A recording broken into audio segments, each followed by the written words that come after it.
Hello guys, इस episode के starting में हमें वन वन को दिखाया जाता है जो अपने मन में कहती है यहाँ ने इस गार्डन को खुद से ही डिजाइन किया है। उसने दुनिया भर से बेस्ट कंस्ट्रक्शन टीम को बुलवाया और उसे इस काम में 5 साल लग गए। ये कहते हुए घर से बाहर आ जाती है और कहती है पिछली जिंदगी की एक बुरी बात में से ये भी एक बुरी बात है। खूबसूरती को कभी सराहा नहीं, मुझे केवल इस पिंजरे में सिर्फ नफरत ही महसूस हुई थी। मैंने इसे पूरी तरीके से बर्बाद कर दिया। अभी कोई कहता है वन वन। ये सुनकर वो पीछे मुड़कर देखती है तो पीछे एक बंदा खड़ा होता है जिसका नाम होता है वो यूजे और शायद इसका एक्स होता है। मतलब एक्स अभी तो नहीं है, हो जाएगा। चिल्लाते हुए कहता है वन वन तुम इतने आसानी से खुद पर हार कैसे मान सकती हो? तुमने खुद को उसके बाद कैद कर लिया और उसे जो चाहा वो करने दिया। वन वन उसकी तरफ देखती है और अपने मन में कहती है गू यूजे, मैंने अपनी पिछली जिंदगी में तुम्हें अपने पूरे दिल से चाहा था। मैंने अपनी वर्जिनिटी बचाने के लिए मुझे इस तरह की भयानक स्थिति में होने का भी तनिक ख्याल नहीं आया। अंत में मैंने खुद पर हार मान ली और मुझे सिर्फ एक चीज मिली। यदि तुम्हारे दिल में मेरे लिए रत्ती भर भी प्यार होता, तुम्हें शैंग विंग की एक तरफा कहानी पर भरोसा नहीं होता। उसे अचानक से कुछ ठंडा फील होने लगता है। वो कहती मुझे अचानक से इतनी ठंड क्यों लगने लगी कि ये हाँ शायद वो आसपास ही है। और ये सोचते उसे पसीने लगते है, लेकिन वो खुद को संभालती है और कहती हाँ मैंने खुद पे हार मान ली है। और मुझे इस बात पे आश्चर्य है कि तुम मुझसे इस तरह से पूछताछ क्यों कर रहे हो, मेरे पिछले मंगेतर के रूप में या फिर मेरे ब्रदर इन लॉ के रूप में।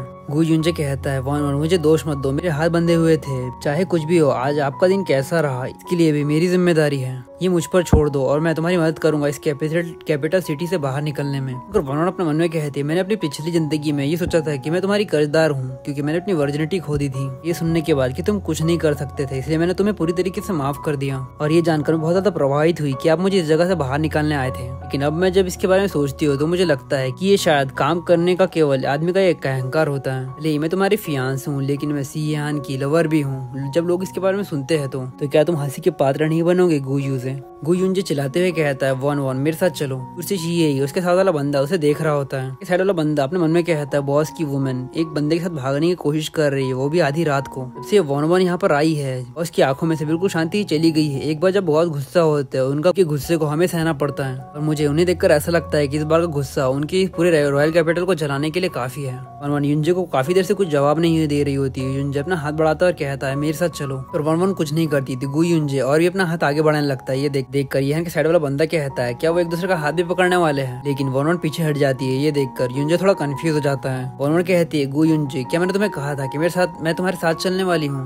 युंजे कहता है वन वन शी येहान जैसे किसी एक व्यक्ति के लिए तुम बस एक खिलौना हो, उससे बदला लेने के लिए तुम्हें खुद को गंदा करने की जरूरत है। वन वन कहती है खुद को गंदा करना शी अमीर है और ज्यादा इन्फ्लुएंसर है और ज्यादा अट्रैक्टिव भी, उसका फिगर भी तुमसे बेहतर है। और सुनकर युंजे थोड़ा कंफ्यूज हो जाता है। वन वन कहती है उसके साथ एक बार सोना ये तुम्हारे साथ पूरी अपनी जिंदगी गुजारना उससे तो कई गुना बेहतर ही है। सुनकर युंजे कहता है तुम। ये सुनकर येहान के साइड वाला बंदा कहता है आज मिस ये कुछ अजीब ही तरीके से बिहेव कर रही है। और वन वन की ये बात सुनकर शी येहान भी चैन की सांस लेता है। ये कहता है वन वन मुझे मेरे साथ इस तरह से बिहेव मत करो।